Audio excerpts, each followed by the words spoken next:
Hello, my beautiful friends. This is Rachel Archelaus, and welcome to another Why Do We Limit Love video. Today's video is all about compromise and if it's really the answer to a happy relationship. This is such a big topic. I was actually just watching a video earlier about how compromise is the key to a happy marriage and about how you just have to keep working on yourself so that you can live together and be happy. And if this is your way, that is awesome. I'm very happy for you. What I can do during this video is just share my perspective, just share my feelings on it and my experience. So if anything I say goes against what you're experiencing is working for you, then disregard it. But for those of you who are looking for something more out of life and you have this feeling like you love the person you with or you're not with anyone and you don't want to do things the regular way, it doesn't seem to work for you, this video is for you. I've had amazing long-term relationships. I'm in one right now. I've had very miserable long-term relationships. I was married for 7 years with someone for 10. There was never a question of whether or not I loved the person. First of all, of course, there are different kinds of love. There are different ways we love people, and we've kind of talked about that in the previous videos. But this video about being together with someone and compromising being the answer to staying together is really the focus. And first, I'd like to direct you into your body. When I think about the word love, I feel very open and very expanded, and I feel happy and free and light. And those are the things that I feel when I think about the word love. It's non-limiting, right? It's open, it's unconditional. I love my partner whether he's with me or with someone else. I love my partner whether we're in a relationship or not. I would love him regardless of what he does. If he did something quote unquote wrong, I would love him anyway, because to me, that's what love is. Love is not conditional, it's unconditional. And that doesn't mean that I can't have certain boundaries, but the love part is there. The love part doesn't change. And so when I think about compromise in my body, compromise feels like a gate goes up. It feels like then I have to do something for the other person for them to love me.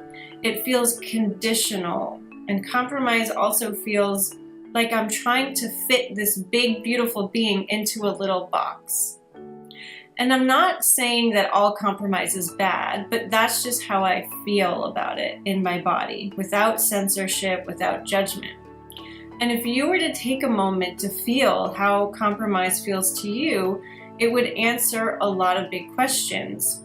Because then, once we know how we really feel about something or what sensations or feelings are produced by the word, we can look at our life and see, what am I actually doing about compromise? Am I compromising in a way that really does make me feel boxed in?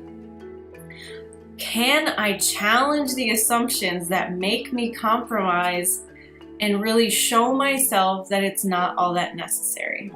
And that's really where I want this video to go. I really don't believe that most compromises are necessary in order to keep a relationship healthy. I think they're just stories that we tell ourselves because we're afraid to really do what we want to do. This has evolved for me in a very personal way, which is why I can talk about it. You know, I grew up just like most of you probably with a traditional parent, mom, dad. Mom stayed home mostly to raise me and my sister. They were amazing parents. I love them dearly. We have a very close relationship, but they modeled the standard, like they both live in the same house. They share a bedroom. They each take roles in the household. One goes to work, one cleans. One is more like discipline heavy.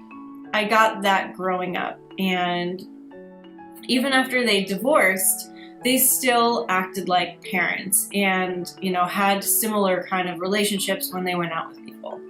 So I never really saw anything different. I didn't really understand that you could be two individuals and still have a family.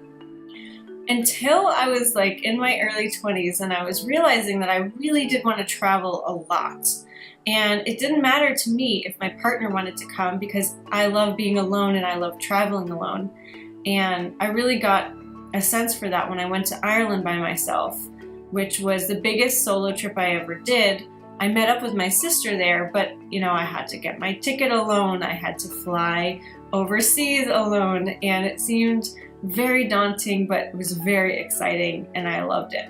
And after I really caught that bug and I saw it was possible for me, I saw travel didn't have to be bank-breakingly expensive and I could do it alone, I was capable, I really started looking around for models to see, well, who out there is actually doing this? Who is traveling a lot by themselves just because they want to and their partner's okay with it? And I really couldn't find anything like that. But I did notice that there are some professions that kind of make that okay. Now there's the entertainment industry where people are off shooting movies for months at a time, or TV shows, or they're working 12 hours a day on something and it's okay because it's their job. Or people in the military who go overseas for 6, 9, 12, 18 months at a time, and that's okay because that's their job. And so I saw that this kind of arrangement is possible. It's possible to keep family together. It's possible to keep a relationship healthy if you have different lifestyles, and if one is traveling and one is staying home, or both are traveling separately. And so that gave me a lot of hope. But of course, after I got back into a regular relationship, it scared me again to assert what I really wanted, and I compromised. And I didn't travel as much as I prefer. Very slowly, I started adding in what I wanted. I started creating healthy boundaries for myself so that I could be an individual and he could be an individual, and the differences didn't have to separate us. We could be two people who want different things living in a very harmonious relationship. And so I started traveling a lot more, and I even decided when I didn't want to do things. And so, for example, we traveled to Connecticut for 2 weeks a few Christmases ago, and instead of me staying with his family for the whole 2 weeks, I rented a house by myself for the first week, and I stayed with his family for the second week. And that was just what I preferred. And I made use of it, of course. I worked, I had some clients over. That wouldn't have really been possible if I stayed with his family the whole time. But again, it's getting over the scariness. It's getting over the conditioning that you need to compromise, right? If I had stayed with his family for 2 weeks, I would have felt boxed in. I would have felt exactly how the word compromise made me feel. Instead, I turned it into this amazing vacation and work opportunity. And even Eric stayed with me over the weekend, and we had an amazing time together alone in front of the fireplace. So what I'm trying to say here is that you don't have to alienate yourself from your true desires in order to have a relationship work. And I know a lot of families who stay together because of children, and from what I've seen personally, yes, raising a child alone is very, very difficult. But I believe raising a child with a partner is difficult too. I have personal experience of watching some friends get divorced and raise children on their own, and they find time for themselves because they split custody. Now they have all this free time to really dive into their passions, their hobbies, their creative space, and it's done wonders for who they really are. And now they're even better role models for their children because they get to see their parents actually happy, well-rounded, and fulfilled.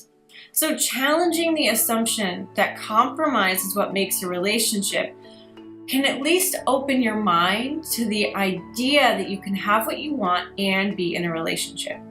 And trust me, as you become happier, your partner will see that, and it will spark an even bigger fire between the two of you. At least that's what's happened for me. You can be an individual and have your own preferences and your own desires and still maintain a healthy relationship. When you compromise too much of yourself, you become dead and shriveled, and the spark drains from you, and that's not something that feeds a relationship.